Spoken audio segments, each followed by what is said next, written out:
Hello दोस्तों, मैं अरमान आप सभी की इस नए वीडियो में स्वागत करता हूं। आज के इस नए वीडियो के अंतर्गत क्लास 6 विज्ञान विषय का दूसरा अध्याय एनसीईआरटी प्लस में एससीईआरटी के कंबाइंड नोट्स को हम लोग देखेंगे, जो बीपीएससी टीचर इसके अलावा संघ लोक सेवा आयोग के लिए ज़्यादा इम्पोर्टेंट होगा। इसमें हमारा दूसरा अध्याय रहेगा भोजन के घटक। तो सबसे पहले इसमें हम लोग पेन डाउन करने का प्रयास करेंगे पोषक तत्व, इसके अलावा भोजन में मुख्य पोषक तत्व कौन है एवं उनकी विशेषता क्या है। इन सभी बातों को हम लोग आज पेन डाउन करने का प्रयास करेंगे, जो काफ़ी ज़्यादा इम्पोर्टेंट होगा। तो शरीर की वृद्धि, विकास एवं स्वस्थ रहने के लिए कुछ आवश्यक अवयव होते हैं। इन अवयवों को हम लोग पोषक तत्व कहते हैं। भोजन में मुख्य पोषक तत्व कौन कौन से हैं? तो कार्बोहाइड्रेट, प्रोटीन, वसा, विटामिन, खनिज लवण। इसके अलावा हमारे शरीर को जो है भोजन में रुक्षांश या रेशा तथा जल की आवश्यकता होती है। तो इन सब चीज़ के अलावा हमारे शरीर में जल एवं रुक्षांश की आवश्यकता होती है। सबसे पहले हम लोग कार्बोहाइड्रेट की विशेषता के बारे में हम लोग पढ़ेंगे कि कार्बोहाइड्रेट क्या है। जिस प्रकार ईंधन से कार चलती है, जिस प्रकार जो है ईंधन से कार चलती है, उसी प्रकार हमारा शरीर जो है कार्बोहाइड्रेट से चलता है। शरीर में यह ऊर्जा प्रदान करता है, दिन भर सक्रिय बनाए रखने में जो है अपना भूमिका अदा करता है। कार्बोहाइड्रेट जो है मुख्य रूप से जो है कार्बन, हाइड्रोजन और ऑक्सीजन के एक निश्चित अनुपात में मिलकर बनते हैं। इसका कार्बोहाइड्रेट का सामान्य प्रकार जो है आपका शर्करा है, स्टार्च है जिसे हम लोग मंड के नाम से जानते हैं, सेलुलोज भी है। तो ये सब सामान्य प्रकार है। इसके कुछ स्रोत है, जैसे कि गन्ना हो गया, शकरकंद हो गया, आलू हो गया, आम हो गया, पपीता हो गया, चावल हो गया, मक्का हो गया, बाजरा हो गया, गेहूं हो गया। इन सभी चीज़ों से हमें कार्बोहाइड्रेट की प्राप्ति होती है। अगला पॉइंट हमारा पेन डाउन करेंगे कि शर्करा क्या होता है। शर्करा को हम लोग शुगर यानी कि चीनी बोलते हैं। तो शर्करा क्या है? तो इससे साधारण कार्बोहाइड्रेट कहा जाता है। यह जो है मीठा होता है, इसे साधारण कार्बोहाइड्रेट कहते हैं। यह मीठा होता है। ग्लूकोज शर्करा का एक सरलतम रूप है। जैसे कि ग्लूकोज का नाम सुने होंगे, हम लोग गर्मियों के दिनों में ग्लूकोज का सेवन करते हैं। तो यह शर्करा का एक सरलतम रूप है। अब यहाँ से जो ग्लूकोज एक शर्करा का सरलतम रूप है, इसके बारे में थोड़े मोड़े जानकारी एकत्रित करते हैं। शरीर में आसानी से अवशोषित होकर जो है शीघ्रता से यह ऊर्जा टूट कर जो है शीघ्रता से ऊर्जा देता है। ठीक, रोगी, खिलाड़ी एवं शारीरिक श्रम वाले व्यक्ति को जो है आप देखे होंगे कि अति शीघ्र इसे अगर ऊर्जा की आवश्यकता है तो यही जो है ग्लूकोज को पिलाया जाता है।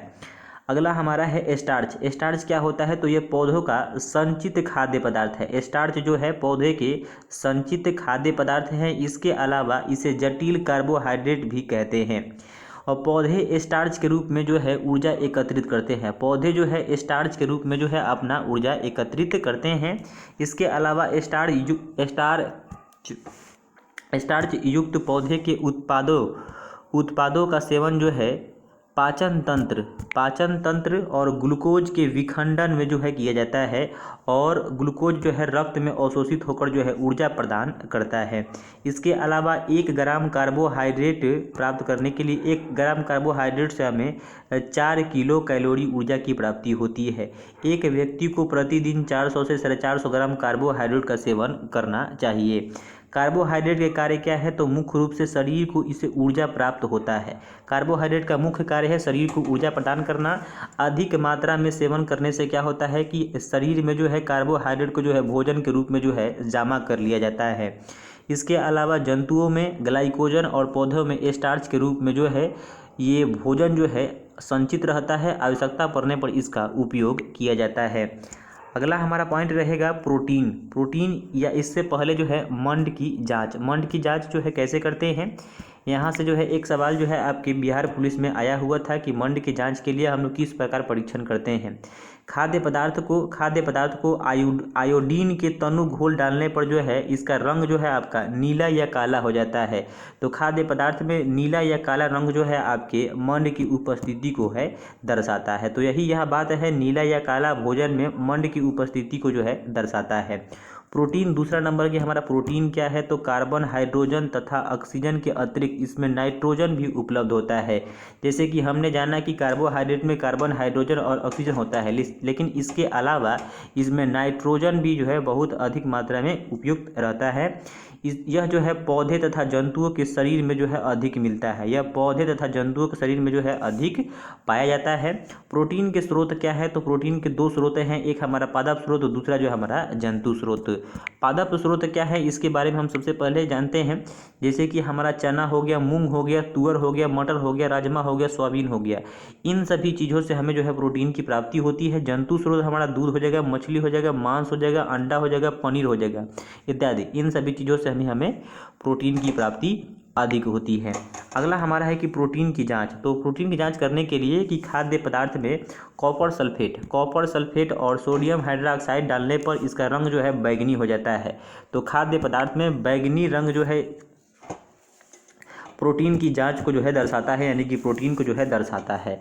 तो बैंगनी रंग खाद्य पदार्थ में प्रोटीन की पुष्टि करता है। ये हो गया हमारा दूसरा पॉइंट। अगला हमारा है कि प्रोटीन के कार्य क्या हैं। प्रोटीन के कार्य क्या हैं? ऊतकों का निर्माण करना। इसका मुख्य काम है ऊतकों का निर्माण करना एवं मरम्मत करना। नई कोशिका का निर्माण करना हमारा काम, इसका प्रोटीन का कार्य है।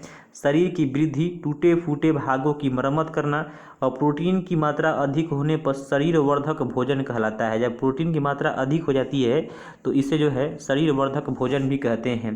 प्रोटीन से हमारा अस्थियाँ, मांसपेशियाँ, त्वचा, बाल, नाखून मुख्य रूप से जो है प्रोटीन के ही बने होते हैं।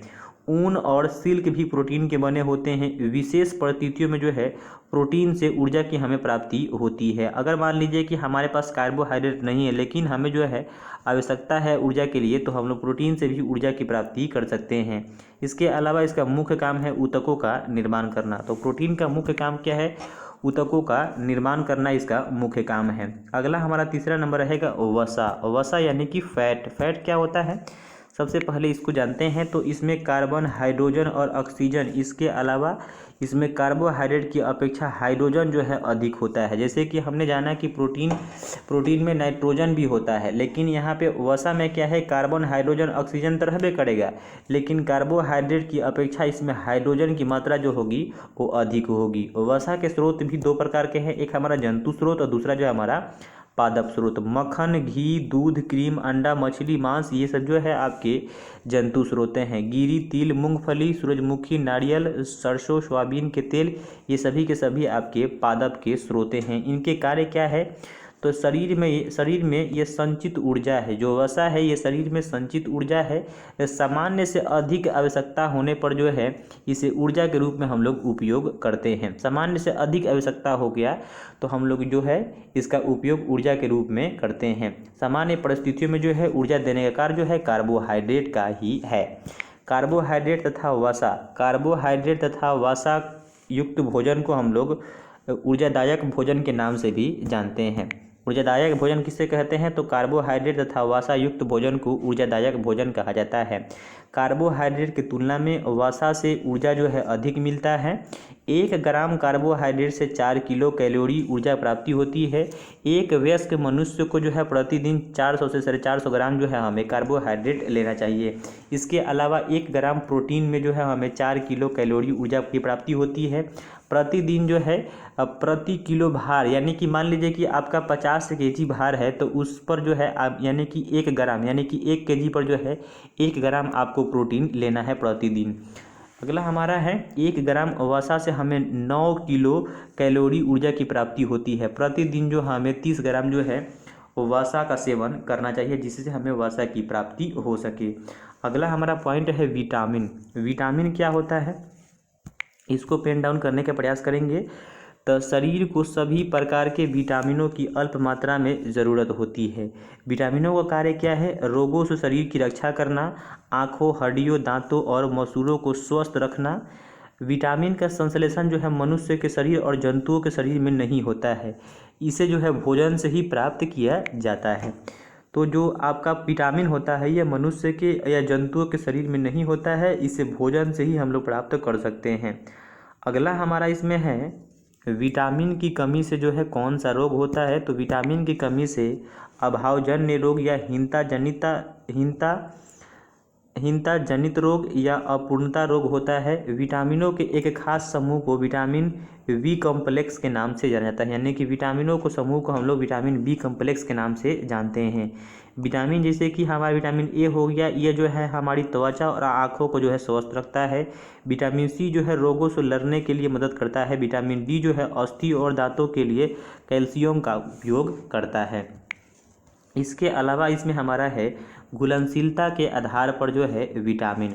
तो घुलनशीलता के आधार पर विटामिन जो है दो प्रकार के होते हैं। एक हमारा जो जल में घुलनशील है, तो जो जल में घुलनशील है वो मात्र जो है आपका विटामिनों का समूह यानी कि विटामिन बी कॉम्प्लेक्स यानी विटामिन बी समूह के हैं। इसके अलावा इसमें विटामिन सी है। तो विटामिन बी समूह के अंतर्गत जो है बहुत जो आपके विटामिन है, तो इसमें जो मुख्य हमारा है B1, B2, B6 तथा B12। यह जो विटामिनों का जो समूह होता है जिसे हम लोग बी कॉम्प्लेक्स कहते हैं, यह जो है पाचन संस्थान तथा तंत्रिका संस्थान के कार्यों में जो है मदद करता है। इसके अलावा विटामिन 12 जो है रक्त निर्माण में जो है सहायता करता है। विटामिन सी जो है मसूड़ों और संधियों को स्वस्थ रखता है। इसके अलावा रोग निरोधक क्षमता का जो है विटामिन सी जो है बढ़ाता है। वसा में घुलनशील आपके विटामिन कौन कौन से हैं, तो विटामिन ए डी ई के जो है ये जो है वसा में घुलनशील है। जबकि जल में घुलनशील कौन से हैं, तो विटामिनों के जो समूह हैं। इसके अलावा सी जो है वो जल में घुलनशील है। और वसा में घुलनशील ADE एडेक हम लोग याद कर सकते हैं। तो विटामिन ए जो है हमारा विटामिन ए जो है नेत्र, त्वचा और बालों को स्वस्थ रखता है। विटामिन जो है आपका डी जो है हड्डियों तथा दांतों के निर्माण में जो है सहायता प्रदान करता है। विटामिन ई जो है जनन अंगों और पेशियों को क्रियाशील एवं स्वस्थ रखता है। विटामिन के जो है रक्त को जमाने में सहायता प्रदान करता है। तो ये रही आज के 5 पेज का जो है नोट्स। अगर आपको अच्छा लगा होगा तो इसे ज़रूर पेन डाउन करने का प्रयास कीजिएगा। तब तक हम लोग अगले वीडियो में समझेंगे इसका जो अगला हमारा पार्ट रहेगा, जल में घुलनशील विटामिन के स्रोत। इसके अलावा वसा में घुलनशील विटामिन के स्रोत क्या हैं। तो अगर आपको अच्छा लगा है तो इसे ज़रूर पेन डाउन करने का प्रयास कीजिए। अगर और जो है इसे अपने फ्रेंड के पास भी ज़रूर शेयर कीजिए ताकि जो है अधिक से अधिक लोगों को इसे लाभ मिल सके। Thank you so much for the watching this video.